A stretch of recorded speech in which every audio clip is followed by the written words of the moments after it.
Sabe que eu tenho muita saudade dessas reuniões do TEP. Às vezes fazia um frio, né, Kiko? A gente ia batendo queixo para aquele lugar ventoso, gelado que é a UTP. E o Kiko e eu tínhamos, para quem não sabe, o Kiko foi generoso demais comigo e foi meu motorista e o motorista das minhas dores enquanto eu estive aí. Ele me pegava na porta do prédio, me deixava na porta do prédio toda vez. E nós dois tínhamos um ritual de sábado de manhã, que era tomar café com um bauru, né? A gente comia bauru e tomava café com leite, né? Eu acho que eu nunca mais comi bauru, na verdade, depois que eu saí daí. Mas o bauru com café com leite era nosso café da manhã obrigatório no dia do TEP. Eu acho que claro, né, discuto com vocês o que vocês quiserem discutir, mas eu acho que talvez, como eu dei muito trabalho para Maria de Fátima, muito trabalho, e eu reconheço isso toda a vida, viu, Maria de Fátima? Longe de você, continuo dizendo, nossa, eu fui uma aluna horrorosa. Como eu dei muito trabalho, eu acho que talvez se eu discutisse o meu processo, né, e quais foram os pontos, quais são os pontos que eu acho na tese que são mais relevantes, eu talvez pudesse ajudar vocês mais. Não que eu esteja dizendo que alguém dê trabalho, não. Ela teve todo o trabalho da vida dela comigo. Daqui para frente, todo mundo tem que fazer tudo dentro do prazo, direitinho, porque ela gastou toda a paciência comigo. A grande questão para mim foi... eu chego para fazer o doutorado em 2016 e está já no processo do golpe. Não me esqueço que o dia que a minha mudança saiu daqui, que foi um domingo, e eu saí de noite,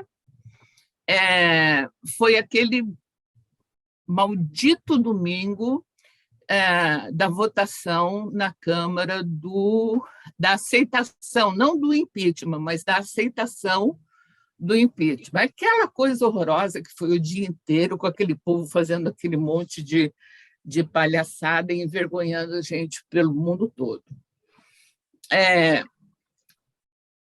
O golpe, ele tem uma conotação muito diferente para mim, né? Tem para todo mundo. Mas eu fiz, lá nos anos 80, escolhas muito... Eu sabia que estava, eu não me arrependo de nada do que eu fiz, mas que eu sabia, era para eu ter sido doutora antes de 90. Mas eu abri mão de uma tese que estava escrita, uma tese não, desculpa, de uma dissertação que estava escrita, para fazer política naquele momento que eu achava necessário. Fui trabalhar na Anistia, daí fui trabalhar na Constituinte. Na Constituinte, eu trabalhei tanto quanto qualquer deputado constituinte.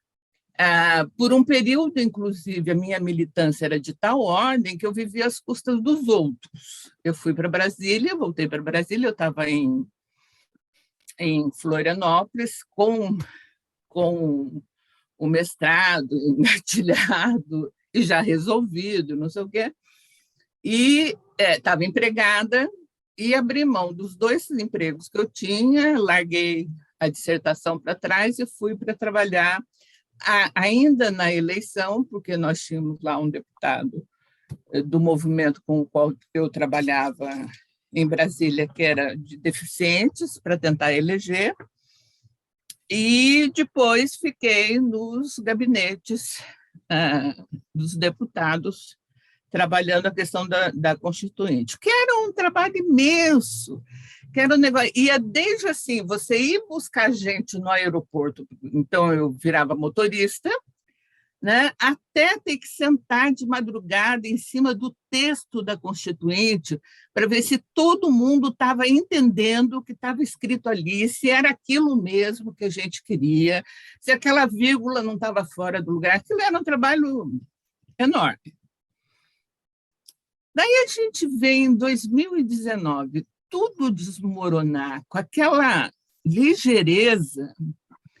Bom, eu adoeci, e adoeci de forma grave, né?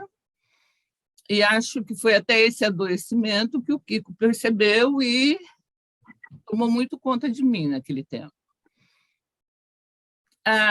Daí, fazer as disciplinas, ter aquelas discussões com o Pedro, é uma delícia, né? É uma delícia. A gente ficava olhando quais eram as disciplinas do Pedro, porque todo mundo queria fazer. Todo mundo não, nós éramos sempre o mesmo grupo, querendo fazer, porque era uma delícia discutir com ele, ler com ele, né?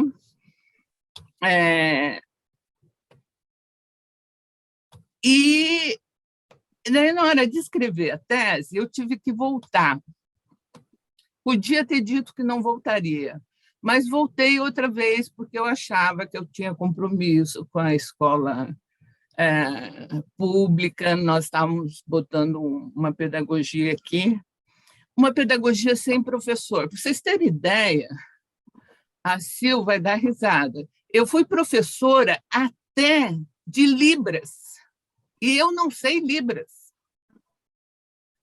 Então, nós fizemos um chavão aqui. Eu assinava pela disciplina, eu tive que estudar toda a questão da política, daquela discussão do reconhecimento, do não sei o quê, para poder trabalhar. E uma outra moça que sabia Libras entrava para ensinar Libras. Eu fui professora de qualquer coisa que vocês queiram, porque nós não tínhamos professor e estávamos tocando uma pedagogia.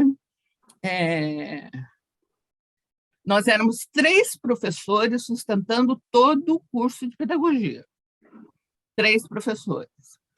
Tanto que agora eles brincam que tem uma lei agora dentro inventaram lá um regulamento novo, que é a lei da pedagogia de Laranjeiras, porque nós dávamos, eu vários semestres tive 28 horas de aula, porque você tem as teóricas, mas tem as práticas podem acontecer em outros horários, não sei o quê. Agora botaram lá uma regra, a gente não pode ter, não sei o que, mais de 14, mais de 16, mas 14 e 16 para mim era homeopatia, né? A gente trabalhou que nem louco. Além do que, ganhamos um reitor bolsonarista, né? E a luta que estava fora, continuou fora, mas também entrou na universidade, e foi um horror. E eu nunca deixei de trabalhar na tese, eu acho que eu vou deixar Maria de Fátima agora espantada. Eu nunca deixei de trabalhar. O que acontecia era, cada vez que eu dizia, tá, este aqui é meu assunto, o assunto diluía, ele diluía pela ação política que estava acontecendo fora da independente do que eu queria estudar ou não. Mas cada vez que eu defini uma coisa, vai ser isso, eu sentei, eu estudei, arranjei literatura, papai, ficava. Mas daí diluía, acabava, né? Então, por exemplo, as universidades, na lógica que eu vinha trabalhando, que eram as universidades novas, sofreram terrivelmente, tanto quanto sofreram os institutos federais. As universidades já mais antigas, mais colocadas, elas tinham um fôlego que nós, as novas, não tínhamos. Não tínhamos. Tanto que, se vocês prestarem atenção, semana passada, quando o Lula esteve lá na UNILA, ele voltou falando em reconstruir a UNILA, porque a UNILA foi acachapada. A UNILA é uma universidade que não tem uma sala de aula própria. Não tem. Eles não têm onde botar os alunos para ter aula, né? além dos professores que foram deixando, os que eram estrangeiros voltaram para os seus países, porque metade dos professores lá são de outros países da América Latina. Nós ficamos aqui tocando todo o campus com menos da metade dos professores que nós precisávamos, né? Porque isso era muito grave para nós na pedagogia, mas não era menos grave, só não era grave para a educação do campo, que pouco antes lá, né, teve um benefício e ganhou um monte de professor. Os outros todos, então, sobreviver aos 4 anos do Bolsonaro foi horrível, e cada vez que o meu objeto ia, e vou até ilustrar para vocês quais foram, quando ele ia ganhando a forma, ele diluía fora. Então, eu ia falar de um ente morto, né? Ou, pelo menos, muito moribundo. Por exemplo, tentei discutir os professores, que foi a minha primeira questão, eram os professores que vieram para essas universidades. Quando eu vi o Luiz no TEP, mostrando como ele ia fazer a pesquisa dele no Instituto Federal, eu entendi que eu não podia fazer daquele jeito, eu ia ter que procurar outro jeito, porque nenhum professor responderia de jeito nenhum um questionário para nada, né? O que eu queria discutir com os professores, então, eu fui ver junto à administração, eu não tinha acesso, né? Porque daí entra lá no que não é público, não sei o quê, eu não podia trabalhar com ele. Então, eu fui trocando de assuntos, né? Daí, vamos lidar, então, com formação de professor da região. Não tinha formação de professor para discutir mais.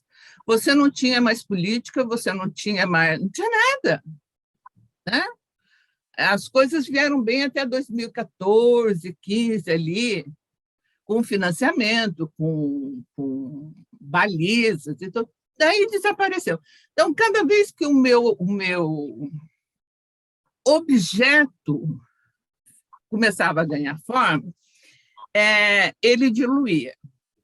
E eu tinha uma outra luta para ter aqui, que era a Maria de Fátima, quando passou aqui com o Kiko, o Luiz, para me pegar para ir para Cascavel, designou o Graciliano como meu feitor, né? Professor Graciliano Dias, professor honorário, foi professor há muitos anos na Federal do Paraná, e ele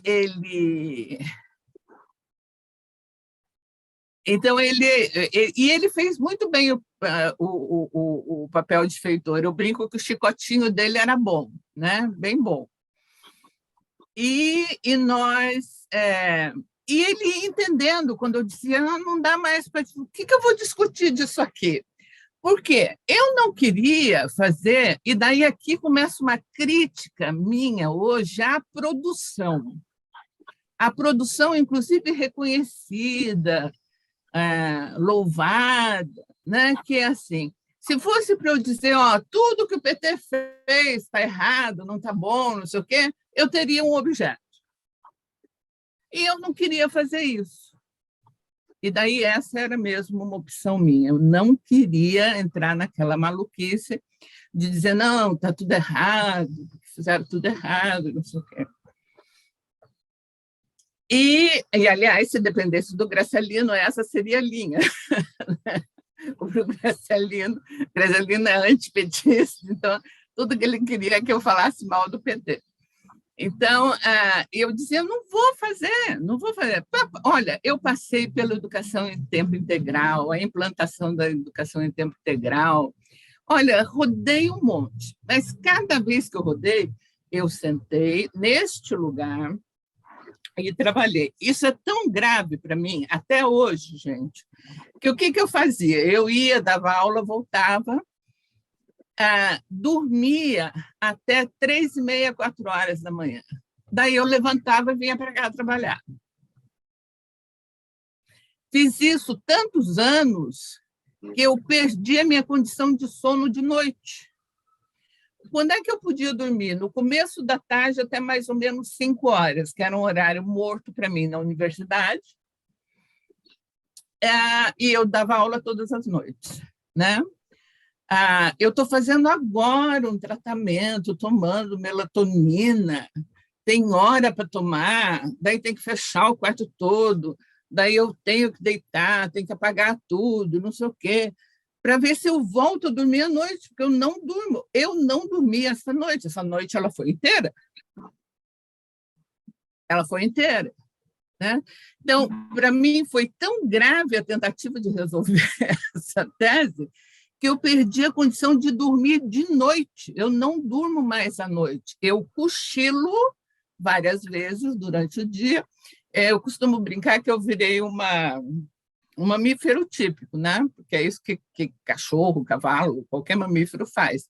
Dorme em pequenas quantidades. Então, eu cochilo, mas não durmo à noite. Por quê? Porque eu sempre vinha para cá para ou estudar ou escrever. Tanto que Maria de Fátima é minha testemunha. Quantas vezes mandei coisas de madrugada, né? Para o Gracialino, eu mandava. De manhã ele telefonava e dizia: o que você está fazendo acordando ainda? Ainda não fui deitar. Vai dormir, que isso não é coisa que se faz. Mas foram tantos anos fazendo isso, desde que eu cheguei aqui, que eu agora tenho dois médicos, um psiquiatra e um outro lá, não sei o que, do sono, tentando colocar meu sono de volta. É um exercício enorme. E o meu psiquiatra falou: quantos anos você fez isso? Eu falei: uns 3 anos, 4 anos. Ele falou: é o tempo que você vai demorar para botar de volta. Tem que voltar a dormir. Daí o cardiologista teve um ataque, não sei o quê, porque eu fui agora para Florianópolis, daí passei por todos os médicos, que tem que dormir, porque não sei o quê. Bom, tem que dormir. Eu posso fazer tudo isso, mas eu fico rolando na cama de um lado para o outro, de um lado para o outro. E não consigo nem ler na cama. Eu, para ler, tenho que vir para cá, que foi como eu me habituei a fazer. Eu venho para esta mesa, eu tenho esta. Aliás, está com o meu material que eu estou preparando. Ó, tenho isso aqui, e daí eu fico aqui lendo, né? Então, eu estou tentando mostrar assim, o que escapava para mim era o objeto. Eu não conseguia catar um objeto e fazer, e quando eu amassava, ele diluía em função não do objeto, porque nós temos, por exemplo, aqui no Paraná, várias experiências, aqui nesta região do Paraná, várias experiências de tempo integral. A gente tem município vizinho aqui com tempo integral, não educação integral, tempo integral. Tempo integral para as crianças todas. Eu tenho 2 municípios. Era a coisa mais fácil do mundo fazer esses 2 municípios serem minha área de estudo, e pronto, eu teria resolvido. Mas o que aconteceu? O tempo integral desapareceu. Desapareceu a conversa, os projetos, né? Ele simplesmente desapareceu.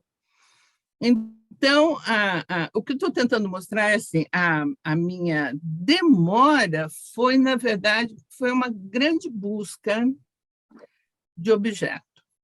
A outra coisa é mais particular, que é a seguinte: eu sou uma mulher de 70 anos.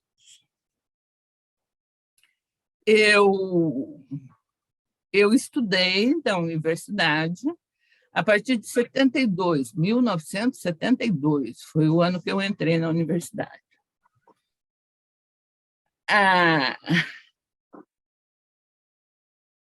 Eu me encontrei com uma amiga que me disse assim, isso foi antes da pandemia, uma professora de português, com quem eu trabalhei muito, formação de professor, e ela disse assim: eu andei precisando de dinheiro, Priscila, e daí fui corrigir tese de doutorado e dissertação de mestrado. Ela disse para mim assim, Priscila, é tudo a mesma coisa. Quem leu um, leu todos. Quem leu um, leu todos. É tudo. E ela disse, eu fico impressionada, como é que está todo mundo escrevendo a mesma coisa? Ela disse, eu não preciso nem saber quem é que é o... E ela trabalhou muito com teses e dissertações de geografia na UFSC. Ela disse, eu não preciso nem saber quem é o orientador. Pelo texto, eu sei dizer, é o fulano, é o beltrano, é o ciclano, porque ninguém sai da linhazinha ali que está posta e não sei o quê. E daí é uma crítica ao que eu assisti, porque eu fui uma escrevedora de tese muito ruim, mas fui uma excelente aluna na UTP. Eu assisti todas as defesas que tinha, todas as palestras, tudo que tinha, eu assistia. E daí isso já tinha me incomodado antes dessa conversa da Cláudia, porque era assim, na UTP era igual. Se você pega assim, esta tese é do materialismo dialético, e daí é exatamente a mesma coisa, tanto que eu me recusei a trabalhar, Graciela e eu brigamos um monte, até chegar ao texto que nós chegamos, né? Que eu cheguei ali, porque a gente perdeu isso, perdeu mesmo. Isso, para mim, é assustador, a gente perder a diferença, você poder ter um texto mais assim ou mais assado, né? Então, isso era uma coisa que me incomodava muito, e cada vez que eu começava a escrever, isso sempre me pegava. E, finalmente, a terceira questão, que eu acho que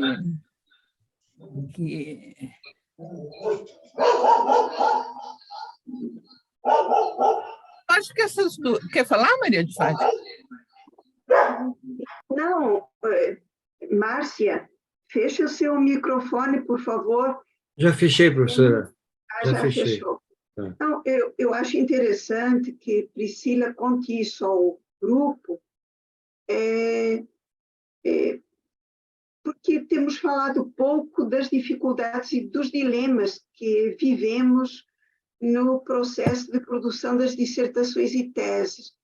E, por incrível que pareça, a gente imagina que vamos aperfeiçoando, mas, por incrível que pareça, na minha presença aqui no programa, eu tenho visto agravar as condições de produção das teses e dissertações. Isso fica manifesto no cumprimento dos prazos, na dificuldade de definição do objeto, no problema com as fontes. Veja que Priscila relata aqui como primeira dificuldade a definição do objeto, o problema das fontes, em relação com a injunção do tempo presente. Né? Se eu posso dizer assim, toda vez que ela tinha interesse por um objeto, por um tema, as injunções do tempo presente, do que estava vivendo, das dificuldades da universidade, levavam-na a dizer isso aqui não é relevante, isso realmente não se constitui efetivamente num tema de pesquisa. Essa é uma questão que enfrentamos hoje. Por exemplo, quem trabalha com a reforma do ensino médio, a BNCC, também encontra interrogações que têm a ver com a injunção do tempo presente, porque, como foi tudo muito assodadamente proposto e implementado, parece que o objeto vai se perdendo, não é? Todavia, nós também entendemos que o fato de um objeto ser muito tensionado, muito disputado, e para cá e para lá, isso também pode ser tratado numa tese. Mas o que eu entendo que Priscila está dizendo é assim, ela queria fazer uma contribuição à educação brasileira, e o objeto usou a palavra diluindo, Diluindo por quê? Porque dificuldade de acesso às fontes, a própria realidade do tempo presente parecia que ia deixando aquele objeto sem significância, sem interesse.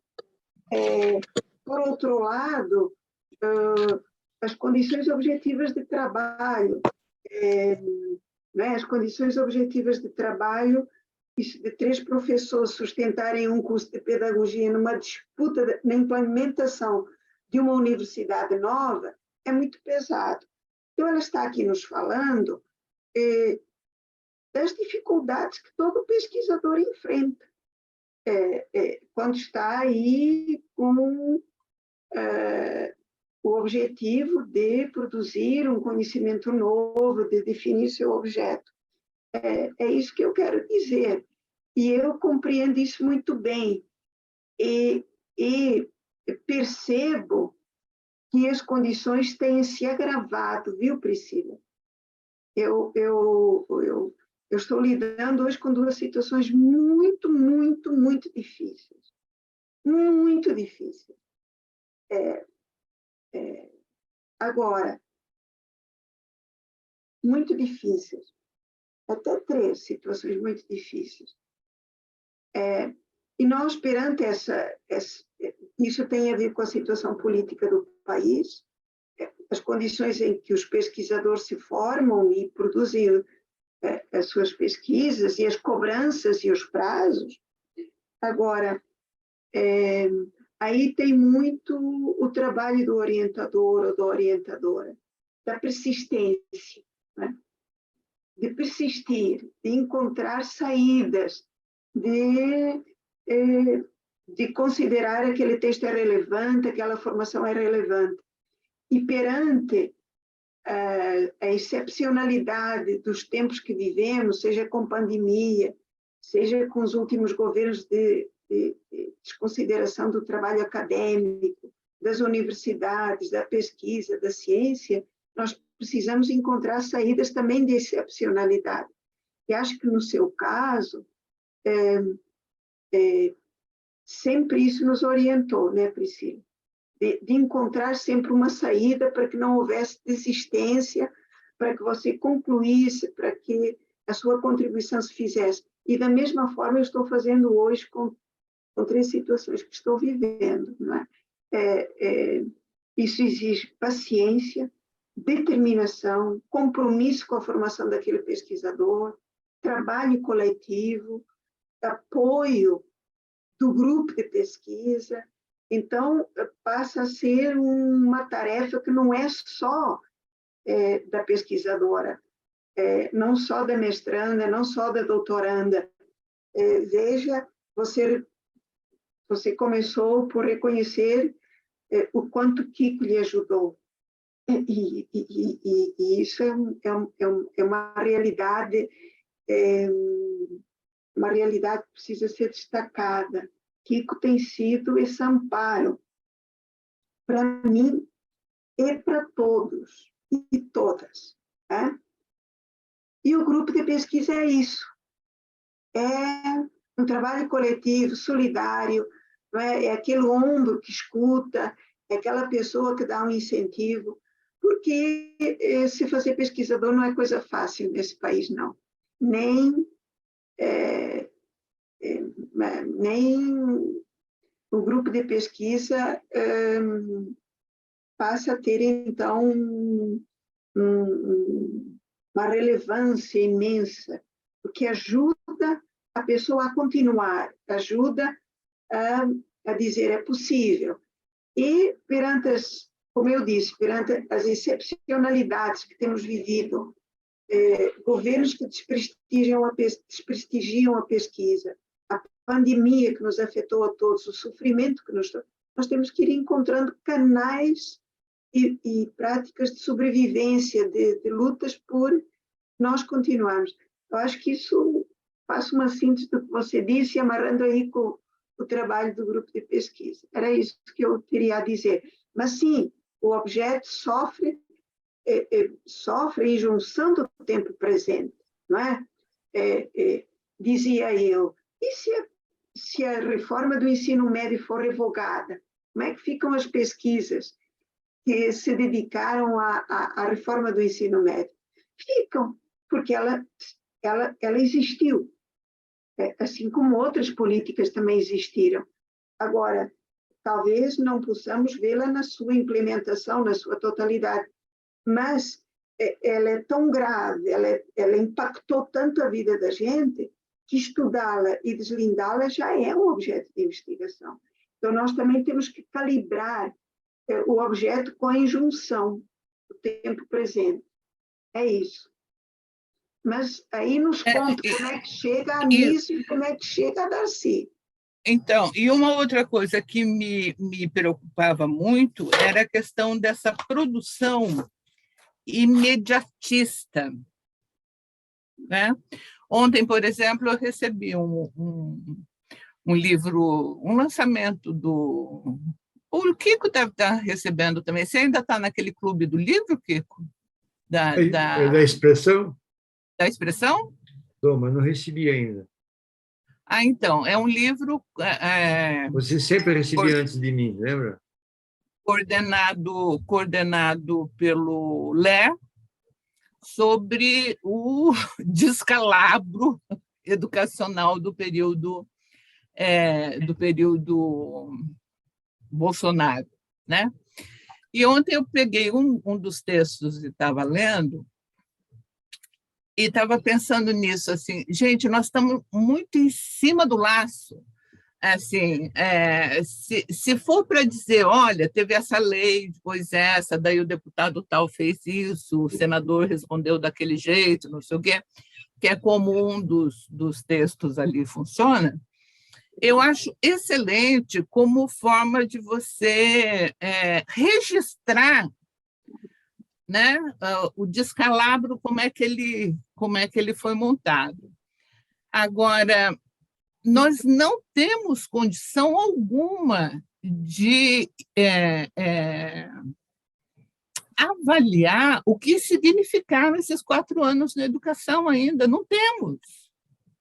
Não temos, porque cada vez que se mexe, você descobre que o buraco é mais embaixo, mais embaixo, mais embaixo, né? Cada vez que mexe em qualquer coisa naquele MEC e no Ministério da Saúde, você vai descobrindo coisas do arco da velha, né? Então, essa questão que se tinha sobre os governos petistas, do imediatismo das produções, foi também me deixando muito agoniada, assim, muito agoniada. Então, é assim, para eu ser de esquerda, eu tenho que, por exemplo, odiar o ProUni, né? Eu entendo que o que significou o ProUni, inclusive em termos financeiros, porque ele é uma renúncia fiscal. Mas, gente, o ProUni tinha uma abrangência territorial que não era possível alcançar com as universidades, que nós não alcançamos com todas as universidades e campos novos, institutos e não sei o quê. Então, essa sacada política, tem coisas que aconteceram ao tempo do Haddad que eu acho horroroso, como o Haddad deixar cargos do MEC serem ocupados por pessoas que estavam sendo pagas por ONGs. Acho isso um erro absurdo, né? E eu trabalhei com gente muito boa, inclusive, mas que era paga por ONG, estava dentro do Ministério. Acho que isso é uma coisa que não pode acontecer, né? A ONG trabalha lá no seu espaço, pode dar palpite, mas não pode tomar decisão dentro do MEC, né? Que, na verdade, era isso que eles conseguiam fazer. Essa ONG era até a ONG das boas, era uma ONG canadense, né? A professora era paga por uma ONG canadense que estava na discussão da implementação do tempo integral. Eu gosto muito dela, nos encontramos já em outros espaços, mas não era possível uma administração quer seja de centro, direita, esquerda, em cima, embaixo, o que fosse, deixar ocupar esse espaço dentro do MEC, né? Mas o ProUni não, o ProUni é uma ação que jogou para o Brasil inteiro, aonde tinha uma faculdadezinha pequenininha lá, que feita pela prefeitura e não sei o quê, você tinha como colocar estudantes, cada 9 estudantes pagantes, um ProUni. Então, essa era uma visão importante naquele momento, né? E eu defendo até hoje. Vocês imaginam as brigas que eu tenho com a Grácia Lino e nós dividimos sala, né? Daí começa a voar livro, caderno de um para o outro lá, porque nós temos brigas homéricas, porque eu tenho essa defesa, eu digo, não tem, botando todo aquele dinheiro na universidade pública, ela não cobriria territorialmente o que o ProUni cobriu. E eu fui professora dos primeiros ProUni, né? Me lembro de 2 meninos que vieram ali para Itajaí, para a Univale, eles vieram do Pará, do interior do Pará, 2 rapazes. E daí chegaram ali, ganharam 100% da universidade, mas não ganharam um tostão para viver e comer. E eles eram tão interessantes como estudantes que um professor da Univale disse que o carro dele podia ficar na chuva. Tirou o carro, botou uma cozinha e fez da garagem dele um alojamento para os 2 meninos estudarem na Univale. Porque nós todos estávamos esperando, né, coisas muito complicadas.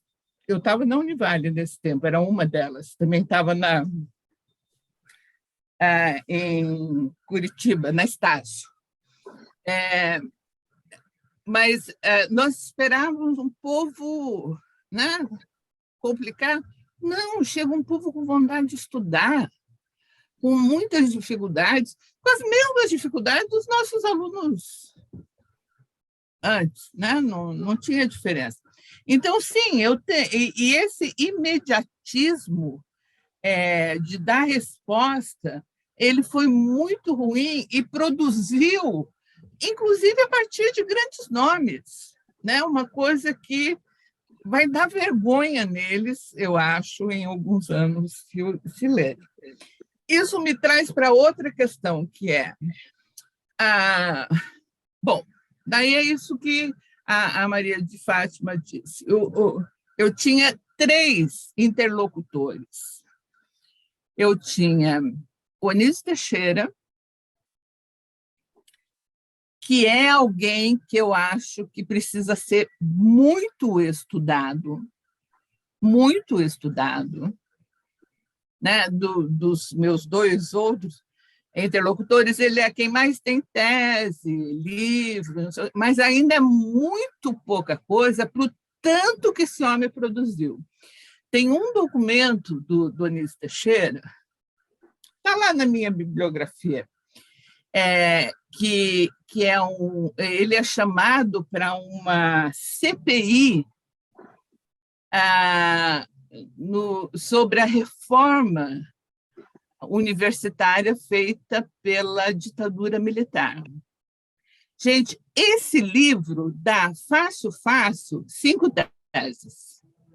É um documento extraordinário, é um raio-x sobre a educação superior no Brasil, que é de uma riqueza impressionante. É o documento que ele foi chamado para se pronunciar no Congresso Nacional, e ele faz uma leitura aprofundada das questões do ensino superior no Brasil, e está publicado num livro daquela coleção que a Universidade Federal do Rio de Janeiro andou publicando tudo que tinha dele, né? E compõe um livro, mas que na verdade, esse documento dele. É um negócio impressionante. É de uma riqueza, Assim que eu acabei me policiando e ouvindo o chicotinho do Graciliano aqui no meu ouvido, para não ficar ali perdida naquele texto, porque o texto é maravilhoso e ele tem um olhar incrível sobre a educação. Como o meu assunto era a formação de professores, né, então eu meio que atropelei esse texto maravilhoso para trabalhar a questão da educação pública a partir dele. E é indiscutível que ele seja o pai da educação pública no Brasil, né? E quando você lê o Anísio Teixeira, você vê que a proposta é da melhor educação, melhor, não é a melhor possível, é a melhor a ser alcançada, igual e para todo mundo. Na perspectiva do Anísio Teixeira, não tem que ter educação privada, né?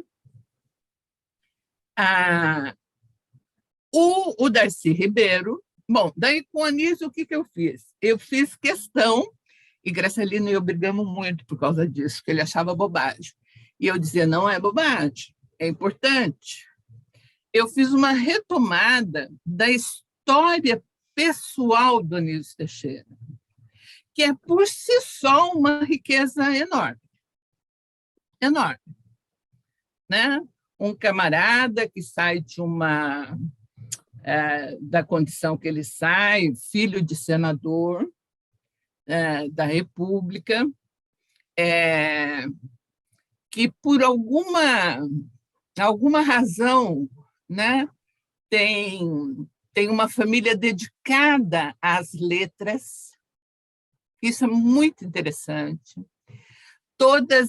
Porque assim, o pai do Anísio Teixeira casou com 3 irmãs.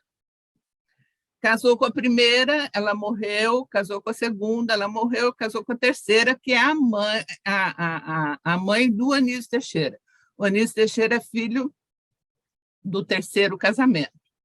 E eu me lembro uma vez que a Olinda tem um trabalho, né? E a Olinda estava contando isso e dando risada, e eu disse, mas Olinda, isso é isso é um costume indígena. Então, eu acho perfeitamente compreensível que lá no fim do mundo, no interior da Bahia, isso fosse uma prática, né? E se você vai olhar na literatura, muitos senhores que perdiam suas esposas normalmente nos partos, né, casavam, por exemplo, com a sogra. Porque o que acontecia? A sogra muda para casa para cuidar do bebê que nasceu e dos outros filhos, se tiver, e não sei o quê, e daí logo tem um arranjo, né? Então, casar com a sogra, casar com as irmãs. E o Anísio Teixeira, ele é filho dessa 3ª irmã casada com o pai. Todas elas estudaram o máximo que era possível estudar, que era a escola normal, todas elas. Tanto que ele vai ser alfabetizado por uma tia, que, para mim, a surpresa chamava Priscila, porque Priscila era um nome, um nome que não tem na antiguidade do Brasil, porque é um nome que sai do Novo Testamento, né? E eu, por exemplo, sempre fui a única Priscila da cidade, quando era Avaré, e eu era pequena, a única da escola, só na universidade eu fui encontrar outra Priscila, né? Mas ele tinha uma tia Priscila, que não se casou e que foi quem o alfabetizou. Então, isso já é um diferencial enorme, porque é uma casa de letrados, é uma casa que conhece música, é uma casa que o piano funciona, né? E se você pensa naquele desterro todo que era, né, a vida na Primeira República, nessas regiões, você vê como isso é muito diferencial, né? Daí o pai já decidiu que ele vai ser, claro, né? O pai já decidiu, daí a Igreja Católica fica lá puxando ele, porque ele se dá muito bem com os padres, com quem estuda. Daí ele vai para o Vaticano, numa viagem, né? Volta, daí vai para os Estados Unidos, e na volta dos Estados Unidos, ele escreve uma carta tão bonita para o pai dele, que é a coisa mais difícil que ele fez na vida, que era dizer, não, a mais difícil deve ter sido ser torturado aos 70 anos, né? Talvez a segunda mais difícil, então. Para dizer para o pai que vai trabalhar com educação. Ele não vai ser doutor, não vai cuidar dos negócios do pai, não vai ser político, porque ele quer trabalhar com educação. E isso, ele é jovem, 26, talvez 27 anos, está solteiro ainda, e daí ele volta para o Brasil, já disposto a se dedicar integralmente à educação, né? Aí daí ele tem a vida longa, que foi abreviada pelo regime militar, que o assassinou sob tortura, né? Ele é um cara que foi assassinado sob o mando do almirante Bournier, né? Pela Marinha. Ele foi sequestrado na rua e daí ele aparece morto como chama? O vão do elevador, embaixo lá do elevador. O fosso. No fosso, isso, no fosso do elevador. E já naquela época, ninguém entendeu por que ele estava debaixo da engrenagem e os óculos estavam por cima, né? Então, o que aconteceu foi os caras que foram botar ele lá no meio da noite só jogaram o óculos, e esse óculos é o que vai manter o tempo todo essa conversa de que, olha, não foi. A outra questão ele foi assassinado porque ele era candidato à Academia Brasileira de Letras, e ele ia fazer um discurso, e ele era uma voz que se ouvia muito no exterior, e a ditadura estava preocupada com o discurso, tanto que ele sai de casa com o discurso manuscrito na mão, avisa a mulher que volta para almoçar, mas está indo à casa do Aurélio Buarque de Holanda, para o Aurélio fazer algumas correções e ajudá-lo a pensar o discurso. O discurso nunca apareceu, nunca. Se ele tivesse caído no fosso, o discurso estaria lá. O discurso desapareceu, era a única cópia que se tinha, e a mulher conseguiu refazer algumas partes do texto, porque ele lia para ela. Ele escrevia, ia lá na cozinha e lia para ela. Isso eu me lembro de uma filha dele contando. Ele ia toda hora lá na cozinha e lia. E daí disse que era muito engraçado que a empregada lembrava de parte do discurso, porque estava lá cozinhando com ele, cantando o discurso dele. Mas o discurso nunca foi achado, né? O meu segundo personagem é uma pessoa que eu gosto há muito tempo, que é o Darcy Ribeiro. O Darcy é dessas criaturas que, porque já doente, às vésperas da morte, faz aquela bobagem lá da LDB, né? E aquilo foi o ego. Aliás, ele tinha um ego enorme mesmo. O Darcy não cabia ele e o ego no mesmo espaço. Então, ele fica apagado, né? Completamente apagado, sim, mas ele é uma criatura que nos ajuda a pensar um país, né? de uma forma que está fazendo muita falta agora. A gente não estaria com essa discussão toda se a gente entendesse o país da forma como ele faz, mas a mim, nesta tese, ele arrastou para outra coisa, que é a pátria grande. Eu fiz todo um texto que o Graciliano tirou, brigou comigo, não tem nada a ver.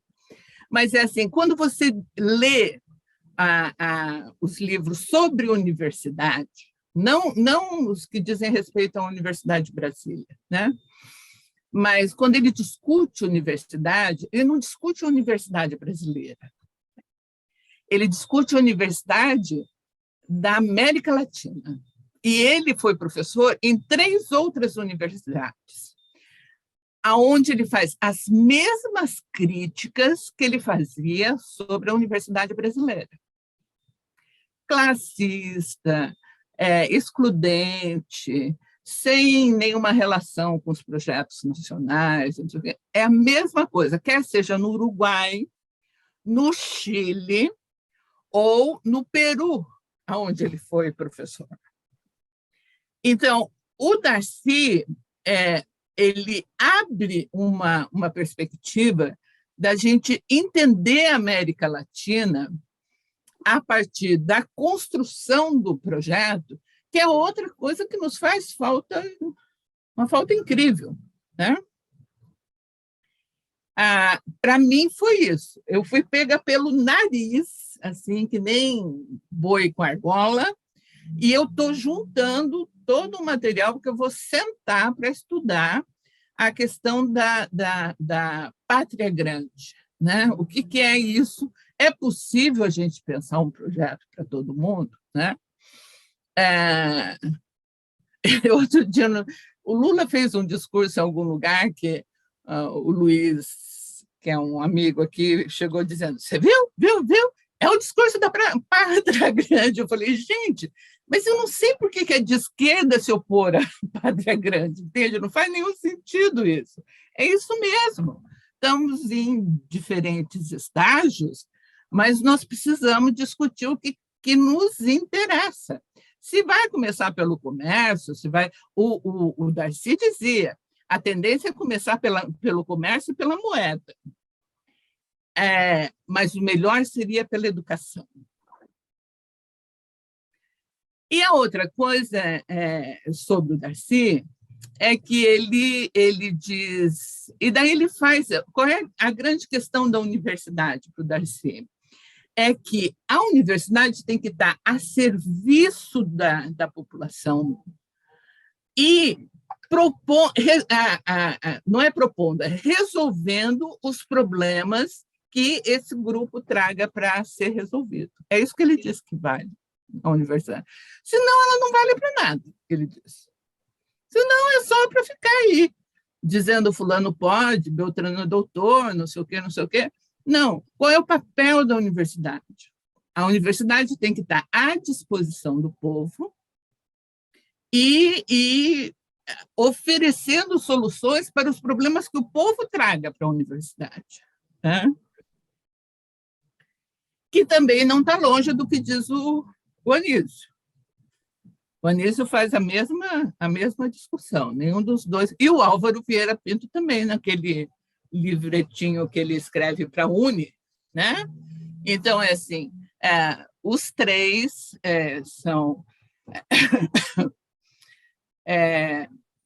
não, os três não são de esquerda. Álvaro Vieira Pinto, sim, apesar de dizerem que não, eu acho que ele é um materialista muito interessante. Quem leu aquele Ciência e Existência dele, né, sabe o trabalho que ele tem ali, que é um livrão grandão, então é sempre o último que todo mundo lê dele, né? Mas foi o que eu tive que ler primeiro na UNB. A UNB era muito apegada ao Álvaro Vieira Pinto. Aliás, foram os professores da UNB que mantiveram o Álvaro Vieira Pinto e sua esposa até os dois morrerem, né? Porque eles não tinham recurso nenhum. Eram os professores da UNB que tinham lá uma caixinha só para o Álvaro Vieira Pinto. Então, eles dois. E daí eu vou tratar com a UFOP. né? E daí faço lá a retomada da história da Anfop, que a Anfop não nasce Anfop, né? Ela vira Anfop. E daí, como eles todos têm projeto. Então, você veja, nós estamos falando de alguém que já lá na década de 30 era conhecido e produzia. O Anísio. O Anísio com o texto, por exemplo, dos pioneiros, né? O Darcy Ribeiro e a Anfop. E daí eu chego à conclusão que está lá na minha primeira página, que é uma frase do Darcy Ribeiro, dizendo assim, ó, a gente tem que entender, não é assim, a frase dele é mais bonita, mas a gente tem que entender que o fracasso educacional no Brasil é projeto, foi projetado para isso. Né? E quando a gente está vivendo este momento, que você tem que derrubar toda uma reforma do ensino médio, que não faz sentido, e que, inclusive, quem está discutindo nem entende. Né? Outro dia eu vi o Daniel Cara falando assim, gente, percurso é uma coisa, ciclo é outra, e está todo mundo tratando como se tudo fosse a mesma coisa. E mais, o ciclo do ensino médio não é o ciclo, por exemplo, da educação do campo. No ciclo do ensino médio sei lá, é ciclo de ciências naturais, vai ter aula de física, química, biologia, que é diferente do que a educação do campo propõe, em função de a educação do campo ter que pensar um professor que dê conta de tudo isso. Mas na escola regular nós não precisamos, nós temos vários professores que podem contar com eles. E, finalmente, vou dizer para vocês qual foi o maior imbróglio da minha tese, que foi eu defender que Anísio Teixeira, primeiro, assim, o Anísio, quando está no Manifesto dos Pioneiros, por exemplo, ele não é um indivíduo, ele é um coletivo. Ele é um coletivo. O Darcy Ribeiro, quando na fundação da Universidade de Brasília, e daí fica naquela coisa, daí ele vai para o MEC, daí o Anísio vem para a universidade, né? Que tem daí ele vai para a Casa Civil, né? Ele tinha... Gente, ele contando como é que ele conseguiu fazer a UNB é uma vergonha. Eu nem tive coragem de registrar isso. Não tive. Porque ele diz que teve um problema lá que era a volta do Jango. Jango, quando o Jânio Quadros se renuncia, ele estava na China. Então, na volta da China, tem que resolver com os militares aqui para poder deixar ele assumir. Nesse imbróglio, o Congresso Nacional decide ficar de plantão. Daí ele foi lá para o cafezinho da Câmara, disse que olhou para um lado, olhou para o outro, falou assim, o que vocês estão discutindo? Nada. Ah, não, gente, tem esse projeto aqui, bota na mesa, e votam de madrugada, sem discussão, o projeto da UNB, na Câmara. Quando vai para o Senado, quem vai ajudar são todos esses nomes que a gente execra, assim, o povo da direita, mais à direita. Filinto Miller. Quem ajuda é o Filinto Miller. Filinto Miller era o grande torturador do Getúlio Vargas. Era o cara que era o faixa do Getúlio Vargas, foi quem entregou a Olga Benário. Filinto Miller, ele era senador, e é ele que vai fazer passar, porque daí ele fica procurando um senador, cadê, e alguém diz que fala para ele assim, procura o Filinto, que ele está sem projeto. Ele vai lá entrega, ele vai e diz, olha, tem aqui o projeto, e aprovam numa madrugada que ninguém tinha o que fazer, não sabia o que era, aprovam o projeto da UNB. Né? É uma vergonha. Agora, é uma vergonha assim, com essa sacada. Isso ele tinha, o Anísio tinha, não, desculpe, o Darcy tinha, que o Anísio não tinha. O Anísio não conseguia se envolver nessas coisas malucas assim. O Darcy não. O Darcy, se fosse para ganhar, não sei o quê, ele tava metido, né? Tanto que quando o Xingu é do tamanho que tem, porque quem definiu foi o Darcy. Disse que o Xingu ia ser bem pequenininho. Eu disse, não, gente, que é isso? Do jeito dele. Falei, tchá, tchá, tchá, tchá, tchá. Botou outros parames e aumentou em 5 vezes o que era para ser o Xingu. Então, o Darcy tinha essa coisa, né, de ser eu sempre fui muito pragmático, ele era pragmático. Ele era pragmático mesmo, ele, se é para ganhar, vamos ganhar, né? Agora, o Darcy Ribeiro, pouca gente lembra disso, tem que ser maluca que nem eu para lembrar. O Darcy Ribeiro teve autorização para voltar para o Brasil logo depois que a mãe dele morre, porque ele descobriu que ele tinha o câncer no pulmão. Daí os militares, como ele estava berrando muito lá fora, porque não despediu da mãe, não sei o que, os militares deixaram ele voltar. Mas ele ficou 1 ano em prisão domiciliar, num apartamento ali no Leblon, com um soldado na porta, anotando quem entrava, quem saía, não sei o quê. Mas durante 1 ano ele estava no Brasil e ele não podia falar, não sei com quem conseguia autorização para vê-lo, né? Acabou morrendo do câncer dele. Mas na mesma época e na mesma esteira, o Thiago de Mello, que descobre um câncer de pulmão, entra com um pedido em cima do pedido que tinham dado.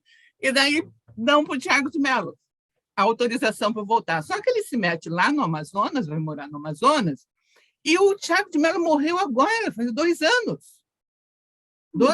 3 anos? 2 anos, eu acho. Olha o tanto que esse homem sobreviveu àquele câncer de pulmão, que eu nem sei se era verdade, que ele inventou para poder voltar, né? Então, é assim, eu me lembro bem da volta dos dois, né? A gente que vivia sofrendo com quem estava fora, sempre prestou atenção neles. Mas a questão mais complicada foi eu defender o fato de que eles eram... eles cabiam no conceito do Gramsci de intelectuais orgânicos. Né? E daí, assim, é isso que eu estou dizendo da gente não poder ter autonomia intelectual. Né? Eu achava lá, acho agora e acho... eu nem sabia, minha família toda estava assistindo aquela defesa. Eu não sabia disso, eu estava em Florianópolis com a minha caçula sentada, mas quando você mandou o link, a minha caçula distribuiu para a família toda. Daí eu tenho irmãos também intelectuais, professores de universidade, estava todo mundo assistindo. E eu nem me lembro disso, eu nem fui olhar na gravação que o Kiko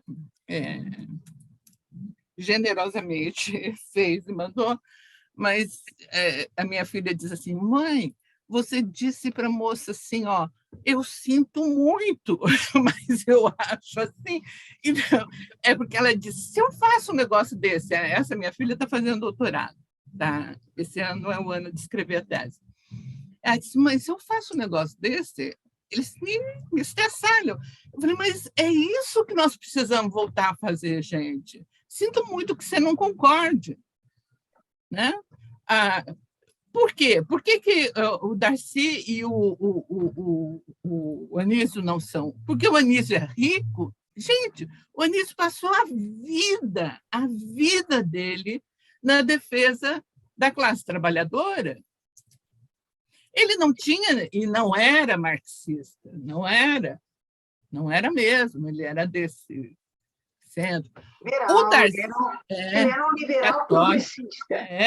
É um liberal progressista. Mas o que fez foi para o povo brasileiro, foi para o trabalhador. Essa figura, o objeto do trabalho de vida toda, até morrer sob tortura. O Darcy é filho de classe média, né? A mãe era professora. Ele sai porque, né, muita gente pobre estudava assim nos anos 40, 50. Até tinha...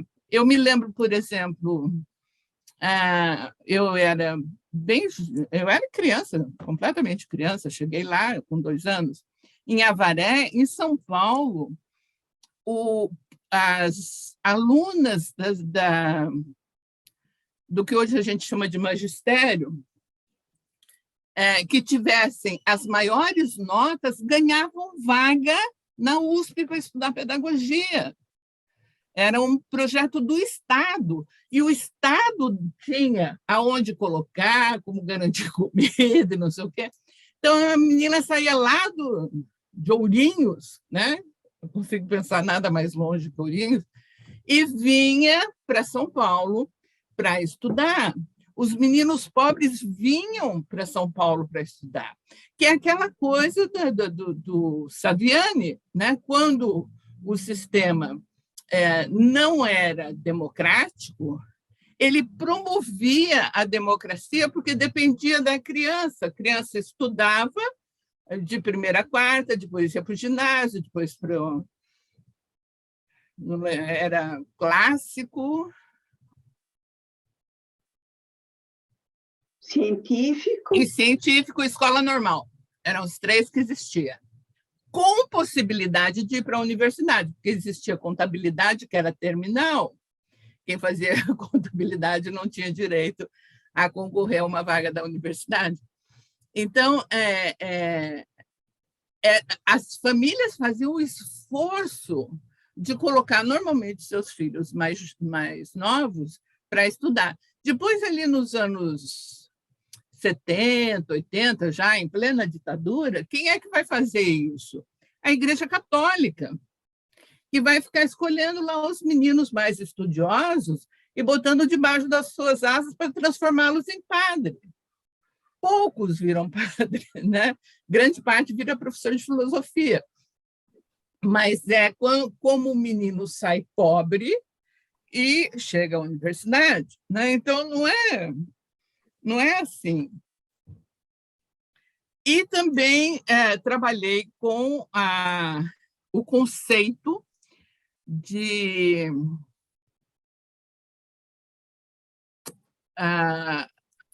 e chamei a atenção para a questão do coletivo, né? Então, tem um coletivo ali desde os anos 30, que depois vai se reproduzir muito maior nos anos 50, né? Na segunda carta.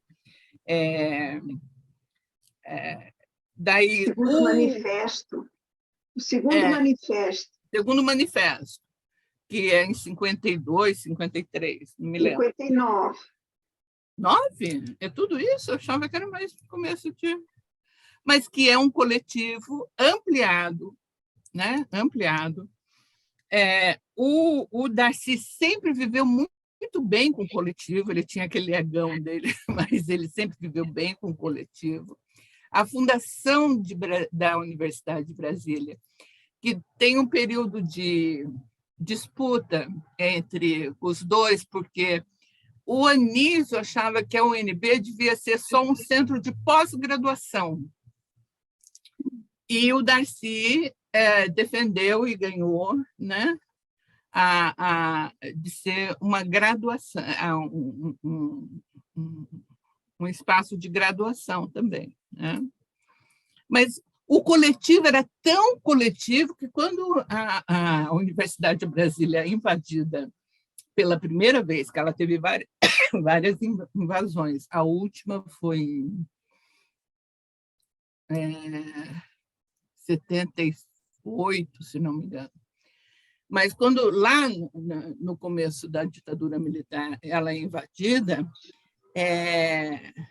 há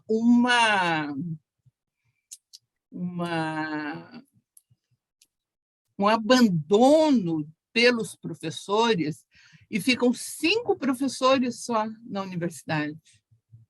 Todos os outros se demitem. Se isso não é grupo, eu não sei o que é. 5 professores de toda a universidade não se demitem e ficam na universidade. Todos os outros, os 290 e quantos, se demitem. Né? Então, e daí a ANFOP, que a ANFOP é um grupo. Né? Esse movimento do pensar a educação não é um projeto sozinho, nunca é. Nunca é. E isso é muito importante. Acho que eu falei demais, né? Falei muito mais do que devia. Eu acho, Priscila, que uma das coisas, um dos nexos que tem a sua tese, é como a UFOP recupera elementos que vêm lá de Anísio Teixeira, como a educação promotora da democracia. O projeto é o mesmo, é isso. Existe projeto, ele é antiquíssimo, né? Existe projeto, ele é muito antigo, e nós sempre perdemos na perspectiva política.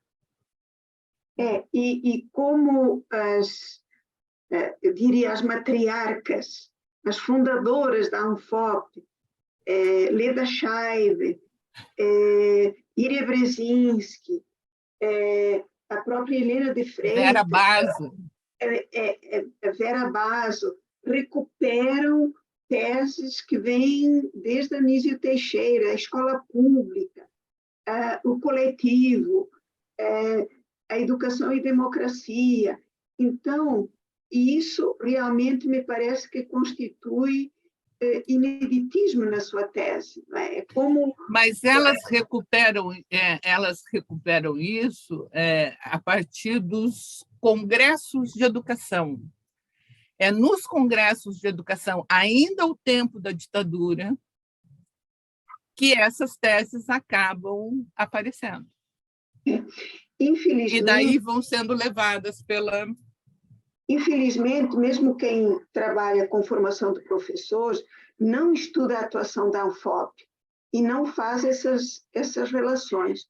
E isso tem muito a ver com a hegemonia que está hoje nas perspectivas teóricas de investigação. Você se referia ao incômodo que você teve com o imediatismo, o produtivismo, não é? E isso leva a que as pesquisas sejam muito curtas, os objetos sejam tratados num tempo curto e não numa longa duração, de maneira a captar esses nexos, essas relações. E o imediatismo, ele vem, sobretudo, a partir da queda do Muro de Berlim, em 89. Nós poderíamos ter ali um marco de mudança no que diz respeito às políticas de produção de conhecimento. A queda do Muro de Berlim, os ataques que se fazem a um projeto socialista, levam o conhecimento e a produção do conhecimento para o campo da mercadoria. E transforma o conhecimento em mercadoria. E mercadoria tem que entrar imediatamente na cadeia de distribuição, na cadeia, além da produção ser impactada por isso, entra imediatamente na cadeia de distribuição. Então, isso leva a um imediatismo, a um produtivismo que está nos sufocando a todos. A gente não consegue fazer essas relações, esses nexos, de dizer, olha, a Anfop recupera testes que já estavam lá na Escola Nova, já estavam lá no Manifesto dos Pioneiros, de 32, já estava lá nas propostas da Anísio e, de certo modo, retomadas por Darcy. Então, é um projeto de país, é um projeto de nação. Então, acabamos por ser envolvidas por esse o que eu falo de injunção do presente. As pesquisas são pressionadas por aquilo que assume o conhecimento, e eu entendo que o marco que define essa política de produtividade é a queda do Muro de Berlim, é o consenso do Washington, que está ali também muito próximo. E que muitas vezes é tratado nas teses como sinalização das políticas neoliberais, mas que não se vai profundamente do ponto de vista político, apenas epistemológico. E aí nós não revelamos efetivamente por que nós estamos todos envolvidos com esse produtivismo, esse imediatismo. Na verdade, o conhecimento se tornou uma mercadoria extremamente, eu diria que extremamente mal produzida, mal trabalhada. Então, nós chego a pensar que ela, e aí está, ao meu ver, também uma interpelação se ela é a ciência, ou se não é apenas apontamentos sobre algumas conclusões que a gente vê empiricamente. Então, a recuperação que você faz das relações Anísio, Darcy e Anfop é inédito e, portanto, tem aí, se constitui uma tese que justamente... Agora, esses problemas do percurso, você pôde vivê-los porque também estava numa universidade pública e pôde se interrogar. Muitas vezes as condições objetivas de uma universidade privada ou a sobrevivência, o sujeito quer terminar e não tem tempo sequer para se interrogar sobre aquilo que você se interrogou e isso tem a ver com a sua formação. Então, este meu apontamento é talvez um desafio às lutas que nós temos que enfrentar perante as políticas de produção de conhecimento no Brasil hoje. E eu sinalizo aqui para o Grupo TEP que quanto mais eu estudo e observo as políticas de pós-graduação, as políticas de produção de conhecimento, mais eu entendo que temos um marco, sim. Consenso do Washington, queda do Muro de Berlim, que coincide com as políticas neoliberais e aquilo que vem dos organismos mundiais, e que nos levam a uma produção insana. Eu já ouvi isso na boca, por exemplo, da Gisele Masson, também uma anfopiana. É uma produção insana, a gente tem que fazer tantos pontos, produzir tanto, senão não tem trabalho. Não é? Então, é um horror. E no fim, muito que nos faz mal, porque sabemos que o que estamos produzindo não é aquilo que nós gostaríamos de estar estudando, não é? E de estar produzindo. É isso, né, Priscila? Então, isso. Tem só mais uma coisa que eu queria, que eu respondi por isso na defesa, que foi o fato de eu acabar achando assim, que os escritores mais antigos ajudavam melhor a pensar o período que eu estava querendo estudar, sabe? E isso é uma coisa da história, eu fiquei ali na história, né? Bom, história entendendo que o Celso Furtado faz parte dela, né? Essas coisas assim, que porque era assim, eu me lembro de umas 2 ou 3 vezes assim que quando sentávamos o Graciliano, ele dizia: da onde você tirou isso aqui, ó? Eu falei: eu sei de onde, pode deixar que eu. Daí na vez seguinte eu trazia. E daí era sempre uma leitura mais antiga. Então, a minha crítica seria assim: hoje a gente tem muita conclusão, mas eles não pegam mais a gente pela mão e vão andando e argumentando, né? Como Caio Prado, por exemplo, né? Você tem o Caio Prado, mesmo o Nelson Werneck Sodré,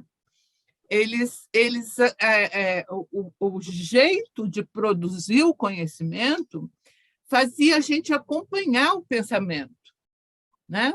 Não é só saber, mas é saber como chegou lá, né? Eu achei muito bom a Cássia chamar aquilo de clássicos, porque daí resolveu para mim. Mas é assim, se você pega a minha bibliografia, você vê que eu não tenho o moderno ali, não tenho, né? Eu tenho.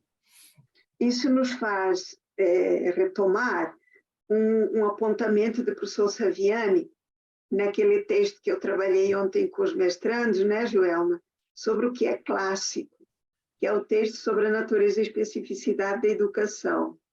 Um clássico pode ser tanto tradicional quanto contemporâneo.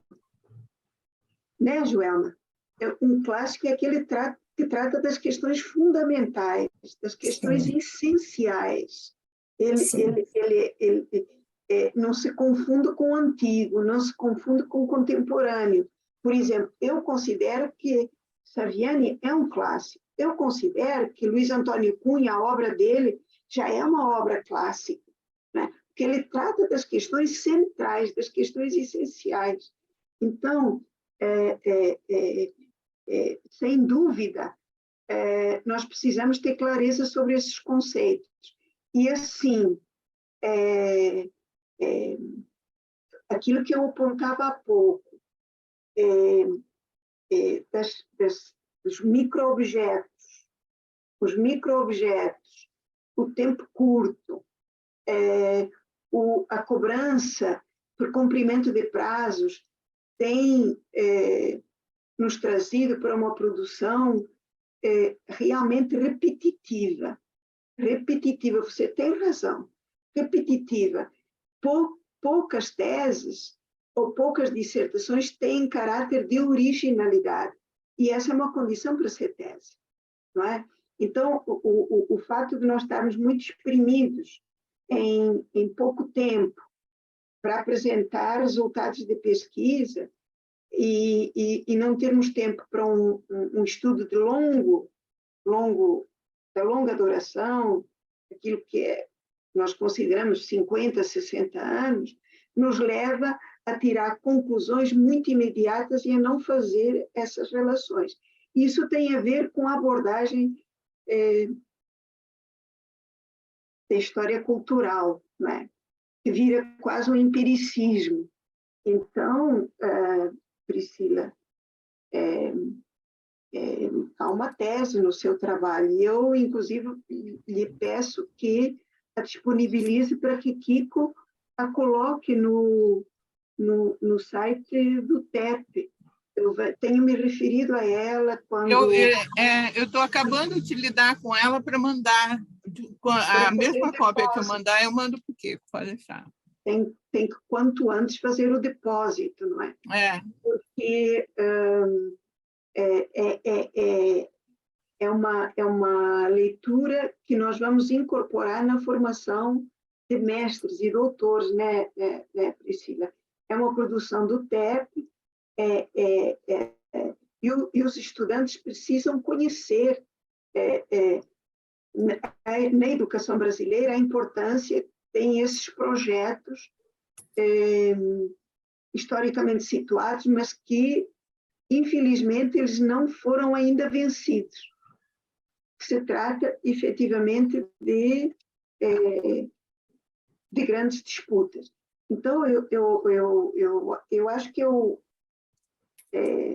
com essa minha fala, e depois de tudo que nós vivemos, do que você viveu, e de lhe ouvir, eu poderia dizer que o seu trabalho na produção da tese foi muito tensionado, você disse isso, e eu concordo, com o tempo presente da produção da tese, né? Os dilemas que nós vivemos nesses últimos 6 anos.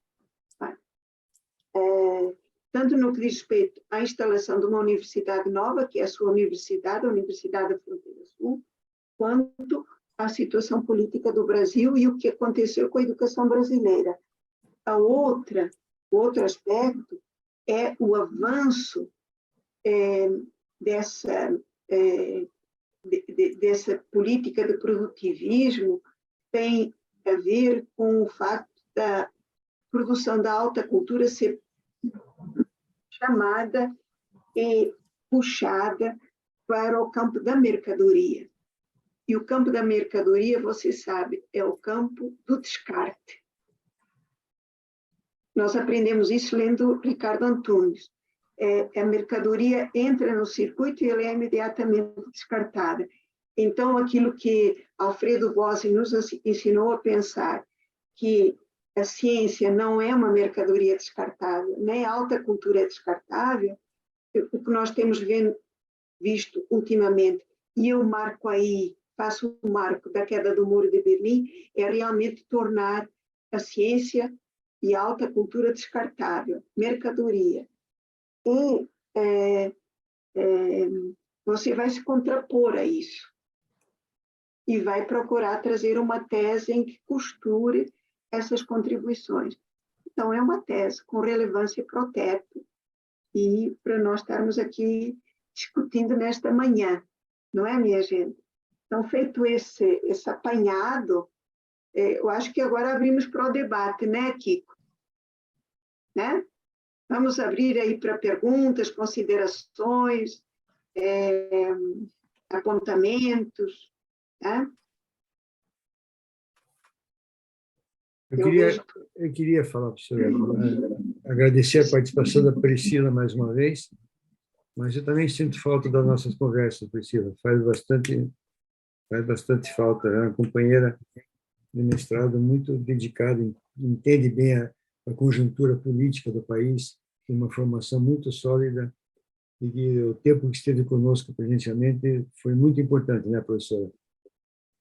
Mesmo... Temos que marcar um encontro. Isso. A Priscila estava me dizendo que vem ver Paulinho da Viola. Paulinho da Viola. Acho que quem sabe, a gente marca aí um encontro e vamos ver todos Paulinho da Viola, que é um ícone da nossa cultura, do chorinho, da música popular brasileira, um grande brasileiro. Quem sabe a gente marca aí um encontro e, além de curtirmos Paulinho da Viola, nós vamos comer uma pizza juntas, e, enfim, ter esse afago, essa possibilidade de afago uns com os outros. Vamos ver. Maria Tereza, fizemos bastante, né? Mas, Priscila, por que você não tem participado aos sábados de manhã? Você tem aula? Não tenho aula. Eu tenho outro grupo de pesquisa. Ah, tá. Que está tendo encontro hoje, inclusive. Nós estamos formando um grupo de pesquisa aqui sobre formação de professores. Mas com qual periodicidade? Não entendi. Com qual periodicidade? Como é que é? Periodicidade. Nós temos tentado... Nós temos tentado fazer também de 15 em 15 dias. Hoje, por exemplo, tem encontro lá. Né? Ah, tá. Nós fizemos toda uma discussão sobre o Ada Schaff para discutir a questão das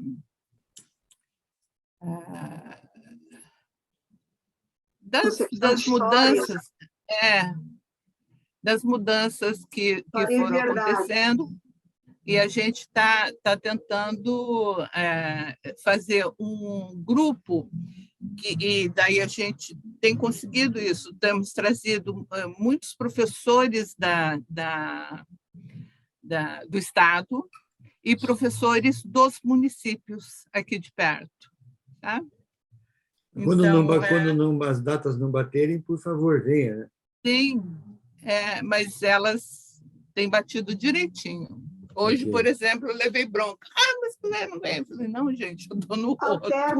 Alterna com o grupo de pesquisa, TEP. Tentem alternar. Vou dizer para a gente mudar. Se Isso. mudar uma semana, daí eu fico com todas as semanas. Isso. Que mais? Quem é que gostaria de falar? Eu gostaria. Daniel, você, Luiz.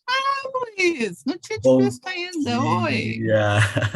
Bom dia a todas, Tinha a visto todos. a Sil só. Priscila, eu tenho algumas palavras a falar com você. Desculpe o meu ligeiro atraso. Eu cheguei nessa madrugada de Umuarama, até vi uma plaquinha de Laranjeiras do Sul, lá na altura de Campo Mourão. Eu falei assim, lembro de você, e também lembro de todas as determinações que estão lá do homem e da mulher da terra, né? Porque o meu companheiro vem dessa região dos assentamentos, né? E a UFES está nesse contexto. Mas, enfim, Priscila, eu me atrasei, o seu texto, a sua produção está na lista de leituras, sabe? Que eu quero muito ler, porque trabalhar dois monstros, vamos dizer, da ciência brasileira, né, o Darcy e o Anísio Teixeira, é de fato agarrar, né, a professora Maria de Fátima, o touro pelos chifres, né, porque são desafios que se impõem ao estudo dos clássicos. E isso remete, assim, não li, participei muito pouco assim da sua defesa, que também tive que sair na sequência, e também não consegui lhe ouvir agora. Então, o que eu tenho assim para lhes dizer? Primeiro, da nossa convivência, né? Eu acho assim que a experiência que eu pude ter com você ali no TEP e também no PPGED, né? Nós somos colegas assim de um determinado momento da nossa formação, de verificar as suas posições, e as suas posições sempre robustas no sentido da sua carga de praxe, né? Do seu desenvolvimento, da sua composição enquanto profissional da educação e das leituras que você, neste momento, também carregava para olhar, né, determinado objeto que estávamos colocando na mesa de debate ou na complexidade da formação. Então, eu gostaria de destacar isso também, que eu sempre tive, assim, é sempre muito gostoso de ouvir, né? Você passa esse elemento de robustez no que fala, né? E no segundo momento, assim, também sempre perguntava assim, por conta do método que assumimos enquanto coletivo, de olhar a ciência, perguntava assim, quais são as determinações que está passando Priscila, né? Porque de um certo momento você recuou muito, né, da convivência e também desse espaço coletivo, e a gente sempre se perguntava por onde anda a Priscila. E, de repente, você chega com a sua produção, né, uma produção que nos assalta no bom sentido, né, por conta do que eu consegui observar lá na sua defesa, muito pouco, e também da temática que já, assim, no convite, já nos convoca a pensar, né, como que ela trabalha essa tríade, né, de dois clássicos e no movimento histórico de luta pela formação de professores, que não tem como a gente não ir à Anfop, né, e ali estão, né, sobretudo assim, né, sob o ponto de vista de gênero, nós temos assim, as mulheres aguerridas que estão ali, combativas, e que estão formando quadros, né? Iria Berzinski, por exemplo, já não está mais ativamente na Anfop, circulando, né, fisicamente, mas os seus textos estão ali, formou quadros, né, uma nova geração que está colocada, e a gente teve o privilégio de vê-la também, de tê-la junto, em alguns momentos, no Instituto Federal do Paraná. A professora Maria de Fátima acompanhou, porque a minha aproximação com a Anfop foi por conta do meu objeto de tese também. Então, assim, eu acho interessante, eu estou muito curioso de ver isso. Então, eu não teria apontamentos maiores sobre os seus estudos, né, por conta de que eu não li o texto, enfim, mas eu tenho esses elementos que, de uma certa forma, costuram da nossa convivência, né, da sua produção mesmo enquanto sujeito, enquanto pesquisadora no TEP, e aí agora trazendo essa produção acadêmica que nos interpela, né? Seria mais essas palavras, assim, e me desculpar também. Saudade, Luiz, morro de saudade. Oi, tá aí, né? E vamos... A gente era um grupo gostoso, você, Sil, né? A Sil está aqui ainda? Ah, tá aí, assim. Tá. Tanto Eu tempo. estou aqui, quero aproveitar aí o gancho do Luiz para dizer, Priscila, que a saudade é grande, a gente não esquece, né? Nossas reuniões aí. E eu fiquei muito feliz de saber da tua conclusão, porque pela realidade vivida mesmo, a gente sempre acha que não vai chegar ao fim, sempre conversava sobre isso com você, né? Então é um prazer ver aí a apresentação da tua tese, e a gente sabe da quantidade de trabalho que a gente deu para a professora aí, né? Mas que bom que você chegou ao fim. Isso, eu sou campeã e não abro mão. Eu achava que era eu, então... Um prazer, Priscila, parabéns para você, para a professora Maria de Fátima. E essa é a nossa realidade de luta enquanto profissional da educação, que trabalha com a educação pública, né? E ainda bem que a gente ainda tem as condições de debater todas as dificuldades aí que a gente passa.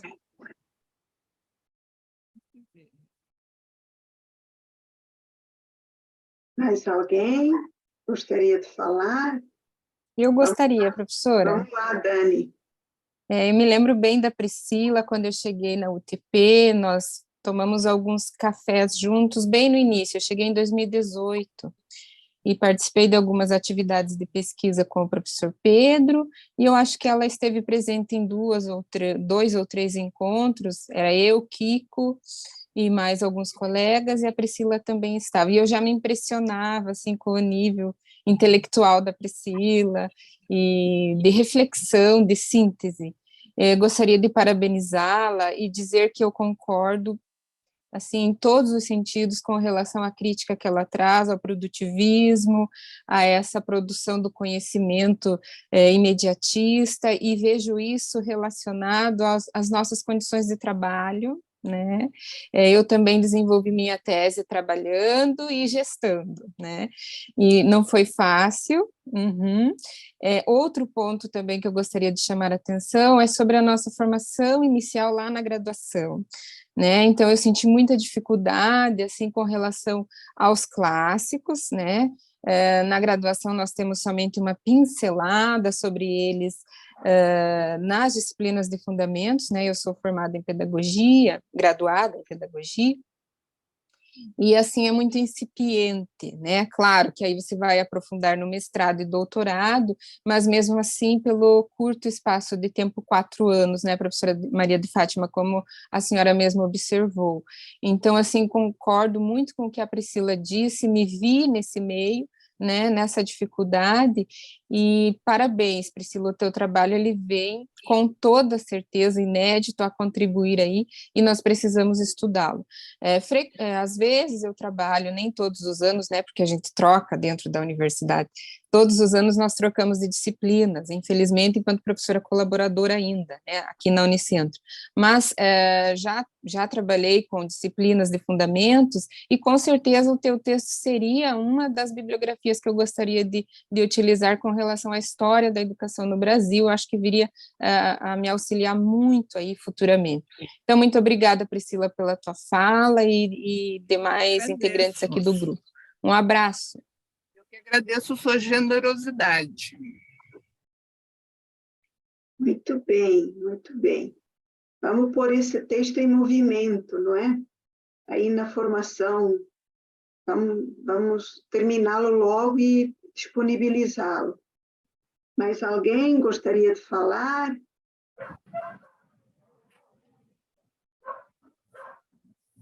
Vamos aguardar o texto, então, quem sabe resenhá-lo, não é? Quem sabe, né, Joelma? Quem sabe até entrar como resenha aí, porque uma das tarefas, vocês sabem que eu sempre faço um desafio tanto no mestrado como doutorado, da produção de resenhas. Então, a gente pode resenhar a tese de Priscila. E seria muito interessante, não é? Porque é um estudo de relação de projetos para a educação brasileira e de projetos contextualizados. Então, está aí uma possibilidade. Vamos logo disponibilizar, né, Kiko, né, Priscila? Né, minha gente? Não, essa semana quero depositar, quero entregar lá para depósito. Tá certo. É isso, gente. Priscila, quer Posso falar mais uma coisinha? Sim, Fiquei favor, muito Dani. animada, muito animada com a possibilidade de montarmos um grupo para assistir Paulinho da Viola, porque eu sou apaixonada por ele. Se nós nos organizarmos aqui no TEP, eu irei de Guarapuá, vai ser um domingo à noite, né, no Teatro Curitiba, Positivo. Vamos organizar sim um grupo, pessoal, vamos lá. O TEP pode ir para Paulinho da Viola. Isso. Olha só, que data é, Priscila? É julho? Esse povo que está chegando aos 80, né? 25 de essa junho. dignidade toda. 25 de junho? Milton. Sabia que era junho. Vamos lá. Kiko, já vamos pensar aí nos juntarmos todos para ver Paulinho da Viola. Quem sabe até comprar os ingressos com antecedência. Tem que comprar, senão acaba. Pois é. Isso mesmo, tô dentro, viu? Tô dentro. Alta cultura no TEP. Isso, alta cultura no TEP. E ainda... Organiza o grupo lá, Kiko, e aí vamos nos organizando aqui também. E aí vamos sair para tomar uma cervejinha. Tá bom? Professora Maria de Fátima, me permite um espaçozinho? Eu gostaria de convidar a todos que estão aqui, se não são filiados ainda à Anfop, que se pudessem afiliar-se. Eu estou me candidatando à coordenação da Seção Paraná na próxima gestão. Que ótimo! Eu estava como secretário da Regional Sul, junto com a Márcia Robut, ali da UFSC. Né? A Márcia, ela não se candidatou. É a Suzane Vieira ainda que vai se recandidatar para mais um ciclo, né, na associação. E é isso, mais 2 anos. Ela é uma jovem anfopiana, assim, né, muito combatente, muito ativa. E aí eu recebi o convite na Seção Paraná de coordenar, né, estava até então a Suzane Tozeto, da UEPG, e eu me candidatei. Então, se vocês puderem aí se afiliar e dar uma força e irmos juntos lá para Brasília, né, no Enanfop. Vamos ver, temos que produzir o resumo expandido esta semana, né Luiz? Precisa, professora. Eu tenho que me organizar, mas eu estou com muitas frentes, mas tá aí. Não há possibilidade de prorrogação? Com certeza, vem prorrogação, sim. A Anfop sempre tem prorrogado, assim, de uns 10, 15 dias depois da data. Eu tenho três defesas a semana que vem. Pois então, né? Eu tenho incluindo aí a defesa Maria Cecília e Ana Cláudia. E a Rosemary está aqui, a defesa da Rosemary. Então, você vê quanto de trabalho temos pela frente aí a semana que vem. Mas eu acho, Luiz, nós precisamos aproveitar um pouco daquele resumo do projeto. Né? Um pouco daquele resumo do projeto e talvez apresentar a Anfop como um projeto que está iniciando. Ele inicia lá em final de 2022. Eu vou tentar pegar e fazer aí uma proposta para você. Tá bom? Vamos juntos aí nessa da Brasília, lá com a Anfop. E convidamos todo mundo a se filiar, porque é ali que os debates também acontecem, não é? É isso aí. Mais alguma coisa? Não? Então, eu meio que coordenei a sessão, assim, porque fui dialogando com Priscila, para também o grupo ir entendendo do que trata a tese, e trazendo aí alguns apontamentos que me parecem importantes, como esse da produtividade, eu venho também estudando isso, e acho que o marco está bem situado, está relacionado também com o avanço daquilo que nós chamamos da tendência da história cultural, e dos micro-objetos, e da terceira e quarta geração da escola de análise, né? Mas o importante também é, como diz Luiz e como disse Dani, é que a gente tenha acesso ao texto e o coloque para entrar no debate. Eu vou colocá-lo para a leitura dos mestrandos. Assim que ele estiver disponível, eu vou colocá-lo no meu plano de trabalho de educação brasileira com mestrado. Está aí, Joelma? Me cobre isso aí, Joelma, tá bom? Pode deixar. Eu lembro a senhora na segunda. Isso. Na semana que vem eu já, por favor, o quanto antes depositarmos esse texto. Vamos colocá-lo à disposição. É isso? Quer fazer alguma consideração final, Priscila? Aí eu passo a palavra para você. Quero agradecer, dizer que tenho muita saudade, e tenho muita saudade mesmo, né? Foi um período, ter voltado a ser estudante, era uma delícia, era bom demais. Mas quero agradecer, quero dizer outra vez para Maria de Fátima que eu sinto muito que eu fiz ela passar. Quero falar da enorme paciência com que ela tratou os meus atrasos todos, com a generosidade que ela demonstrou, comprando brigas teóricas, inclusive, comigo, né? Ao meu lado, não comigo, ao meu lado, que não foi de todo fácil, e dizer que eu estou com muita saudade. E preciso sempre dizer que eu devo muito ao Graciliano, né? O chicotinho dele era mesmo muito bom, ele me atordoava, a gente brigava, desbrigava, ele vinha trabalhar aqui, queria levar meus livros com ele, dizendo, não, é meu livro, e daí a gente abria, estava, ainda bem que eu carimbo o livro, estava tudo carimbado. Mas dizer do imenso trabalho que eu dei para ele também, mas ele foi, ele e o Luiz, na verdade, eu tenho um Luiz aqui, né? Luiz Carlos